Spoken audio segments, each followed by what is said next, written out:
Buenos días, hoy vamos a comenzar con clases que tocan o abordan temas de infecciones que pueden tener las mujeres durante el embarazo y que tienen su repercusión en el producto de la gestación. Vamos a comenzar con sífilis congénita, una enfermedad que no es reemergente, no es una enfermedad nueva, sino que nunca se ha ido.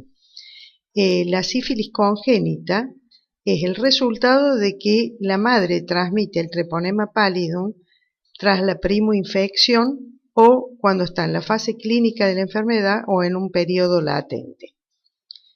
¿Cuál es el protagonista de esta patología? Como hemos mencionado antes, es el treponema pallidum subespecie pallidum, que es una bacteria gram negativa móvil en forma de espiral. Cuando hablamos de la epidemiología, como decía antes, es una enfermedad tan vieja como la historia, es de transmisión sexual y tiene una distribución mundial, pero la incidencia varía, por supuesto, por las áreas geográficas y el entorno socioeconómico. La Organización Mundial de la Salud nos informa que aproximadamente 12 millones de personas se infectan anualmente en el mundo. Y de eso 1.500.000 son mujeres embarazadas, de las cuales, ¿cuál es el resultado de todo este problema? Es que pueden nacer 460.000 mortinatos o hidrops o quedar trunca con abortos o muertes perinatales. 270.000 pueden ser prematuros o de bajo peso al nacer y otros 270.000 se calculan que nacen con estigmas de sífilis congénita.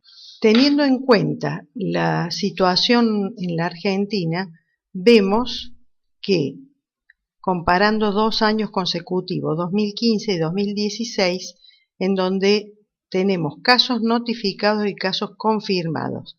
En la Argentina, el total país es de 382 casos de sífilis congénita durante el 2015 y en la semana 19 del 2016, 297. Y en cuanto a Córdoba, los casos confirmados son 34 en el 2015 y 22 en el 2016. O sea que hay una constante en la presentación. Con respecto a cómo es el riesgo de la transmisión vertical, el niño se infecta principalmente in útero a través de la vía hematógena y que es a través de la placenta. Esa es la principal vía.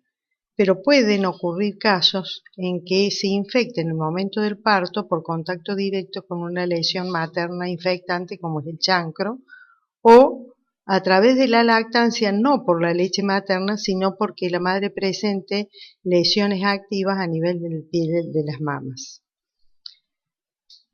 Cuando hablamos de los criterios diagnósticos, de acuerdo a lo que informé en la epidemiología, se considera caso confirmado cuando uno puede identificar el treponema pallidum en lesiones de la placenta o del cordón umbilical o material de autopsia o lesiones propias del neonato y que se pueden observar en microscopía de campo oscuro como se observa en esta imagen y si no por fluorescencia directa u otra tinción fluorescente. O los niños mayores de 7 meses que tengan pruebas no treponémicas y treponémicas reactivas. ¿Y qué se considera caso probable? Todos estos son denunciables y después se decantan, como vimos anteriormente, los casos confirmados. El caso probable es cuando el niño tiene una BDRL positiva, cuando es hijo de una mamá que tenga pruebas no treponémicas y treponémicas positivas, cuando tiene un tratamiento no adecuado durante la gestación, como vamos a ver más adelante, cuando una vez tratada no tiene el seguimiento adecuado para certificar de que fue efectiva la terapéutica, cuando hay signos clínicos de infección, radiografía de huesos largos que se presenten alteradas o títulos de BDRL que sean mayores a los maternos, principalmente cuando cuadruplican el valor materno, o IgM específica reactiva. Si consideramos la tasa de transmisión, que tiene mucho que ver con el estadio que está cursando la madre, vemos que va variando. En su etapa primaria, que decimos que etapa primaria cuando la madre presenta la puerta de entrada, que es el chancro en piel o mucosas, que se presenta 3 semanas después de haberse expuesto. Cuando esta madre está cursando la etapa primaria, la tasa de transmisión varía entre el 50 al 70%. Una vez que el treponema entra a la circulación, ya se presenta el estadio secundario 1 o 2 meses después de la exposición y que presenta, digamos, manifestaciones multisistémicas. Como hay espiroquetemia, entonces el riesgo de transmisión vertical ya se asciende al 90 al 100%. Y después que ha pasado esta etapa secundaria, se comienza una etapa latente temprano que tiene una duración de menos de un año de haberse expuesto y solamente podemos tener serología positiva sin manifestaciones clínicas o puede repetirse manifestaciones del secundarismo. En esta etapa la madre puede transmitir con una tasa de hasta del 40%. Y la latente tardía es ya una etapa muy prolongada en el tiempo, que es más del primer año de haberla adquirido, y la madre puede tener serología positiva, pero no tener manifestaciones clínicas, o hacer manifestaciones de la etapa terciaria de la sífilis. En ese caso, la tasa de transmisión es del 10%. Resumiendo, tenemos que cuando la patología materna tiene menos de un año de evolución, como hay más espiroqueta, es más contagiosa, por lo tanto va a ser mayor el daño en el recién nacido. Y cuando tiene más de un año de evolución, al haber menos espiroqueta circulante, es menos contagiosa y estamos hablando de una sífilis tardía, entonces menor daño en el recién nacido. Cuando nos referimos a la clínica que pueda presentar el producto de la gestación, sabemos que hay un amplio margen de manifestaciones, hasta tener un 60% de niños que pueden ser asintomáticos. Y según el momento de presentación de los síntomas, se las ha clasificado en forma arbitraria, porque en realidad se trata de la sífilis congénita, lo mismo, pero cuando las manifestaciones clínicas aparecen antes de los 2 años de vida, hablamos de sífilis congénita precoz, y si se presentan más allá de los 2 años, hablamos de sífilis congénita tardía. Acá tenemos un cuadro que resume el compromiso multisistémico que puede presentar ese niño en sus manifestaciones clínicas, y que va desde un retardo de crecimiento intrauterino e hidrops hasta compromiso pulmonar, compromiso hepatoesplenomegálico, que la hepatomegalia es de presentación siempre. La esplenomegalia puede estar o no presente. Manifestaciones cutáneas, lesiones óseas, que se presentan casi hasta en un 80% de los casos sintomáticos. Las manifestaciones renales que no son de presentación precoz, sino que aparecen entre el segundo y tercer mes de vida, debido a que se trata del depósito de anticuerpos de la membrana basal del glomérulo. Manifestaciones oculares, o sea, tenemos corioretinitis, que es bastante típica y ya vamos a ver las imágenes. Manifestaciones hematológicas, de las cuales lo más común es la anemia CUMS negativa y trombocitopenia. Y la presentación de una rinorrea, que es una descarga nasal mucosa, que suele ser abundante y que después puede presentarse con estrías sanguinolentas. Acá vemos en imagen las presentaciones que puede tener un niño recién nacido con una sífilis congénita.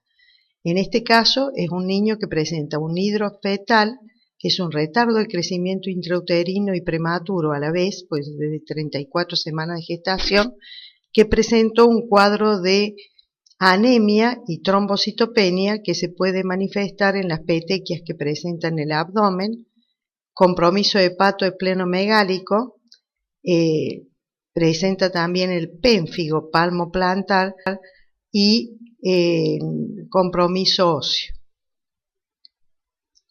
Acá vemos que el pénfigo palmoplantar, que va acompañado de descamación, no solo puede referirse a miembros, sino también lo podemos observar en otras partes del organismo. Acá en este caso tenemos también hepatoesplenomegalia. Y estas son las lesiones típicas de un pénfigo palmoplantar, en este caso cuando son lesiones que son húmedas, son ricos en treponémicas. Cuando ya están secas, ya no encontramos el treponema. Y también las zonas húmedas periorificiales en donde podemos encontrar condilomas planos. Con respecto a las lesiones óseas, se observan en las metáfisis la invasión del tejido inflamatorio por la sífilis que va invadiendo el cartílago de crecimiento. Estas lesiones, con el tiempo, pueden revertirse, pero después aparece, si no se trata el niño, las lesiones posteriores, que es la periostitis, con compromiso del periósteo que se visualiza como un doble contorno a lo largo de los huesos largos.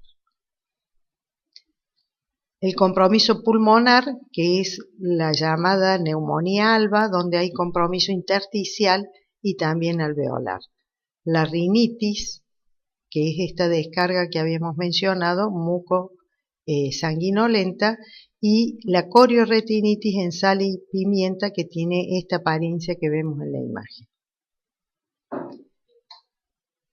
Con respecto a las imágenes, como mencioné recién, comienzan las lesiones a nivel de las metáfisis y se pueden ver distintas imágenes a medida que va avanzando la invasión del tejido sifilítico sobre el cartílago de crecimiento, hasta dar distintas imágenes como el diente en sierra, y después puede haber, si está muy comprometida la metáfisis, una destrucción a ese nivel o fracturas espontáneas.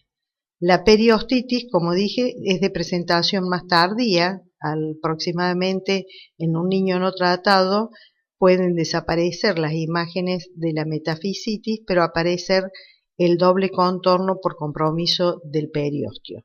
Y también en los huesos planos podemos observar imágenes osteolíticas como en sacabocado.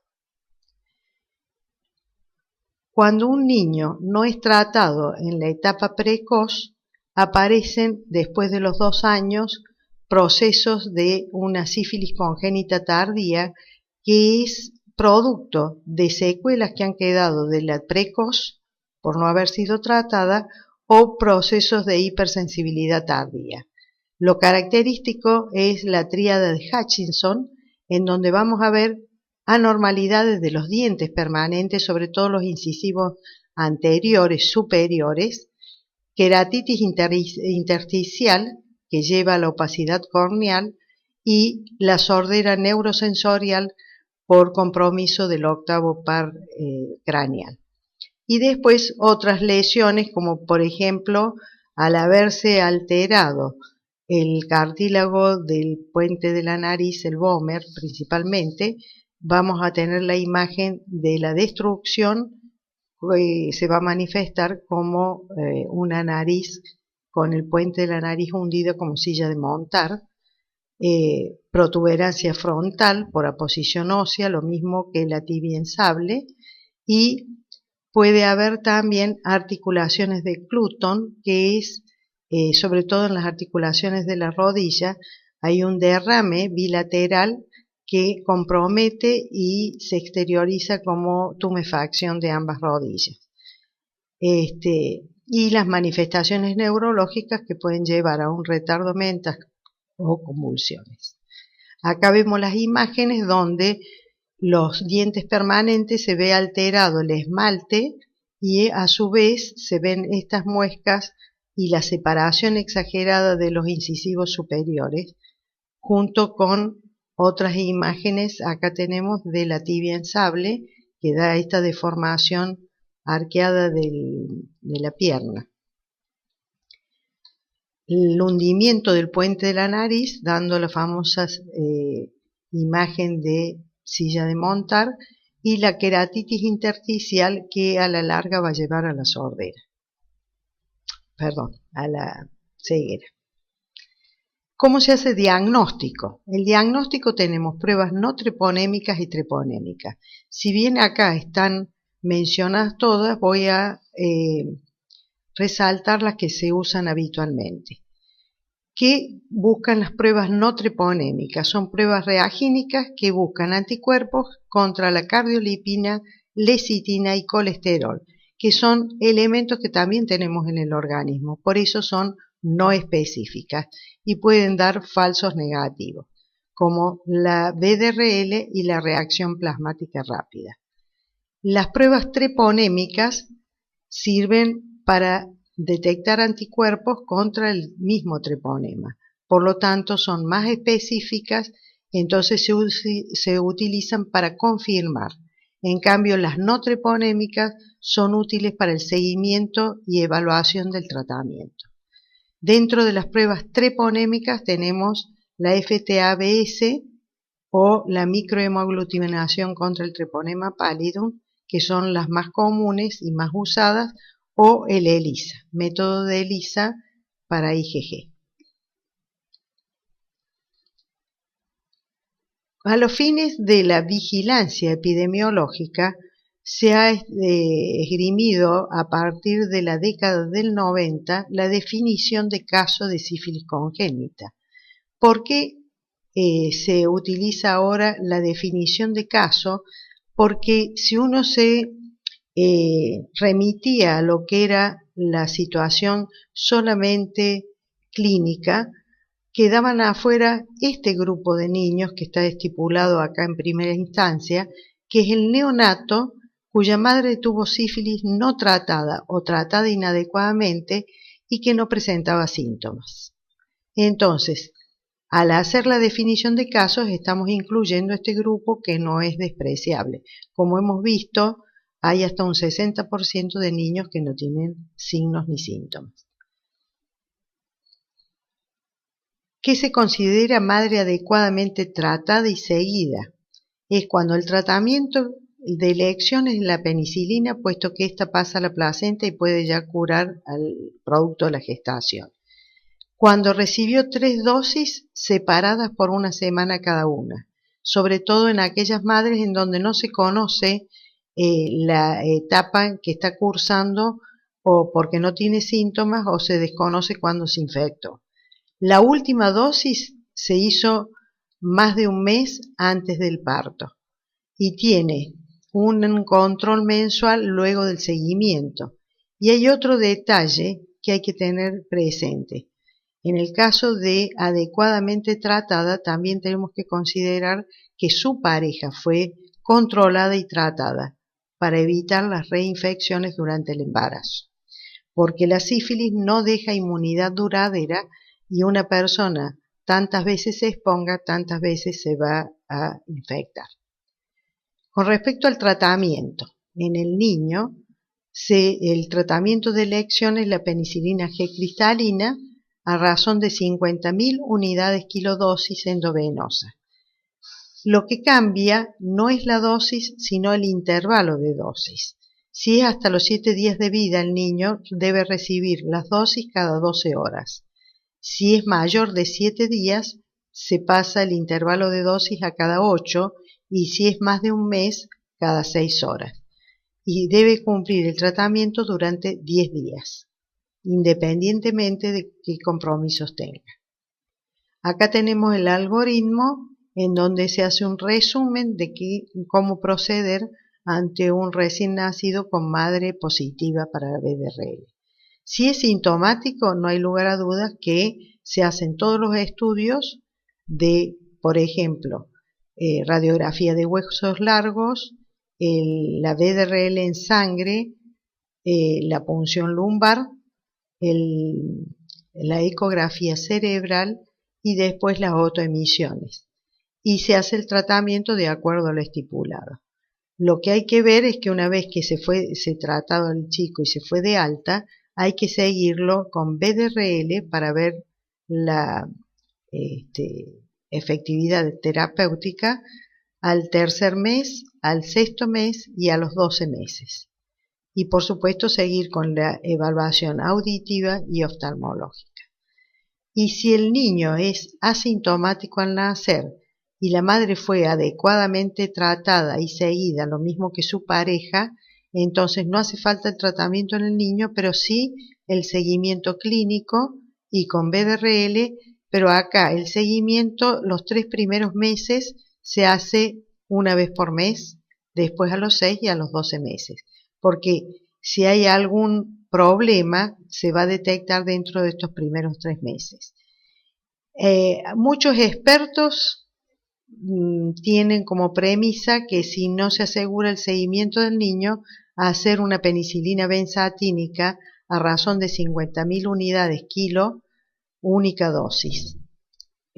Particularmente, y esto es una opinión particular, yo no uso benzatínicos con recién nacidos, dado que son niños que no tienen una masa muscular que pueda solventar esta penicilina. Y cuando la madre es inadecuadamente tratada y seguida, lo mismo que no se estudió la pareja, entonces se estudia al recién nacido con BDRL en sangre, en líquido cefalorraquídeo, radiografía de huesos largos, la punción lumbar. Si es normal, acá también caemos lo mismo. Hay expertos que se conforman con hacer una dosis de benzatínica. Yo sigo usando el tratamiento de 10 días. Y si es patológico alguno de estos resultados, se hace el tratamiento convencional endovenoso. Estamos hablando de una patología que tiene larga data y que todavía sigue constituyendo un gran problema de salud pública. ¿Cuáles son los factores que contribuyen a esta incidencia de sífilis congénita? Quizás la falta de control prenatal. Y cuando hablamos de control prenatal, debe hacerse una prueba de BDRL en las madres desde el primer trimestre y que se repita en el segundo, el tercer trimestre y eventualmente también en el periodo puerperal precoz. O sea que no se debe ir ninguna mujer de la maternidad sin haber sido testeada con la BDRL para tomar conducta con respecto al recién nacido. Cuando tiene un inadecuado control serológico, hablando no solo de lo prenatal, sino también del post-tratamiento, es decir, que la madre debe ser seguida hasta el final del embarazo con controles serológicos para ver si el tratamiento que se le instituyó fue el adecuado. Errores de laboratorio sí existen, por ejemplo, falsos negativos, sobre todo cuando las madres tienen una BDRL con títulos muy altos, que se puede producir un fenómeno de prozona por el exceso de inmunoglobulinas, entonces hay que hacer nuevas pruebas con dilución. Retardo en el tratamiento, porque muchas veces se hacen los estudios y no llegan a tiempo para instituir tratamiento, o que haya fallas en el tratamiento porque no se hicieron las dosis adecuadas ni con el antibiótico de elección, y la falta de notificación. Si nosotros no sabemos qué está ocurriendo, tampoco podemos tomar medidas al respecto. Y, por supuesto, hay factores inherentes a la madre que a lo mejor el equipo de salud implementa todas las cosas, pero la madre no concurre o no hace los estudios que se le piden. Hay una inquietud a nivel mundial y también a nivel regional para la eliminación mundial de la sífilis congénita, y han sido metas del milenio que se han ido postergando por no alcanzarla. Una es a partir de la Organización Mundial de la Salud y otra a nivel de la Organización Panamericana de la Salud juntamente con UNICEF. ¿Cuál es el objetivo de la eliminación de la sífilis congénita como problema de salud pública, de acuerdo al plan de trabajo de la unidad porque ya se asoció al mismo plan de trabajo para erradicar el VIH o disminuir el VIH-Sida 2004-2005 y era reducir la incidencia de sífilis congénita a menos o igual de 0,5 casos por 1000 nacidos vivos, incluidos los mortinatos, y que la prevalencia de la sífilis durante el embarazo se debería reducir a menos del 1%.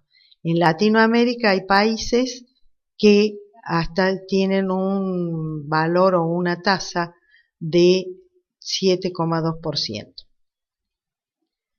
Y acá tenemos una imagen que es un retrato hecho por Rembrandt en 1640 sobre un pintor también y crítico de arte que es Larrey, que muestra estigmas de sífilis congénita, que la sufrió una sífilis congénita y por supuesto, valga la distancia, en esa época no había tratamiento, la penicilina aparece en la década del 1940 y acá presenta estigmas como el hundimiento del puente de la nariz, el maxilar prominente. Es una persona que queda ciega a los 50 años y fallece a los 70. Y en esta etapa, que nosotros ya no pintamos, sino tenemos digital, máquina digital, para poder corroborar todos los estigmas que nos deja esta enfermedad, vemos que llegamos al 2010 sin lograr el objetivo del milenio y esa meta se llega o se lleva hasta el 2015. ¿Qué conclusiones podemos sacar de todo esto? Que lo primero a tener en cuenta es captar tempranamente a la embarazada para el control, que no se debe demorar en cuanto a la asistencia y los estudios del laboratorio, que no haya un desfasaje entre el estudio y la toma de conductas. Por eso tiene que haber actividades coordinadas entre lo que es el laboratorio y la parte clínica y jerarquizar el tratamiento también de la pareja. A eso se apunta actualmente, tanto en esta patología como en el síndrome de inmunodeficiencia adquirida, es que se capte también tempranamente a la pareja para poder tratar adecuadamente y poder, a esto se refiere también cuando decimos tratamiento adecuado y seguimiento de los pacientes tratados. Y por supuesto el seguimiento del recién nacido. Muchas gracias.